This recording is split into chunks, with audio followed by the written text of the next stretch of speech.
Xpulse 210. ഈ ഒരു bike ഒരു അഡ്വഞ്ചർ ടൂറിംഗ് ബൈക്ക് ആയതിനാൽ തന്നെ നമ്മളൊരു ഓഫ് റോഡ് എടുക്കുന്ന സമയത്ത് എന്തായാലും വണ്ടി വീഴും. മുന്നേയുള്ള വണ്ടിയിൽ കമ്പയർ ചെയ്ത് നോക്കുകയാണെങ്കിൽ, അതായത് 200 ആയിട്ട് കമ്പയർ ചെയ്ത് നോക്കുകയാണെങ്കിൽ ഇതിൽ കുറച്ചും കൂടി സെൻസർ ഭാഗവും പിന്നെ അതുപോലെ തന്നെ ഈ ഒരു കിറ്റല്ല, ഈ ഒരു ചെറിയ കവിള് പോലത്തെ സംഭവമില്ല, അതൊക്കെ ഉള്ളത് കൊണ്ട് തന്നെ നമുക്ക് എന്തായാലും ഒരു ക്രാഷ് കാർഡ് നിർബന്ധമാണ്.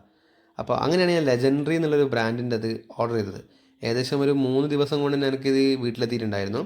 എൻ്റെ ഫ്രണ്ടിൻ്റെ ഷോപ്പിൽ നിന്നാണ് ഫിറ്റ് ചെയ്തത്. ഈസി ടു ഫിറ്റ് തന്നെയാണ്. അത്യാവശ്യം നല്ല ബിൽഡ് ക്വാളിറ്റി ആട്ടോ ഈ ഒരു ലെജൻഡറി എന്നുള്ള ബ്രാൻഡിൻ്റെത്. എനിക്കിത് കുറച്ച് കംഫർട്ടായിട്ടും ആ ഒരു വണ്ടിക്ക് ചേരുന്ന രീതിയിൽ തന്നെ അവർ ഡിസൈൻ ചെയ്തിട്ടുണ്ട്. പിന്നെ ആ വെയിറ്റും കാര്യങ്ങളും അത്യാവശ്യം നല്ല രീതിയിൽ തന്നെ ഉണ്ട്. നല്ല ബിൽഡ് ക്വാളിറ്റി തന്നെയാണ് ഈ ഒരു ക്രാഷ് കാർഡ് ഉണ്ടായിരുന്നത്. അപ്പോൾ മുന്നേ ഉള്ള കമ്പനീൻ്റെ ക്രാഷ് കാർഡ് എന്ന് പറയുന്നത് അത് ജസ്റ്റ് ഒരു ബേസാണ്. അതിനെക്കൊണ്ട് നമ്മളെ വണ്ടി എന്തായാലും താങ്ങാനൊന്നും പറ്റത്തില്ല. അതുകൊണ്ട് തന്നെയാണ് ഈ ഒരു സംഭവം ഓർഡർ ചെയ്തത്. പിന്നെ മുന്നേയുള്ള ക്രാഷ് കാർഡിന് പല കമ്പനികളും റേറ്റ് വാങ്ങുന്നുണ്ട്. ഏകദേശം 1200 മുതൽ ഏകദേശം 1800 വരെ വാങ്ങുന്നുണ്ടെന്ന് പറയുന്നുണ്ട്. ആക്ച്വലി അത് ഫ്രീ ആണ് കേട്ടോ.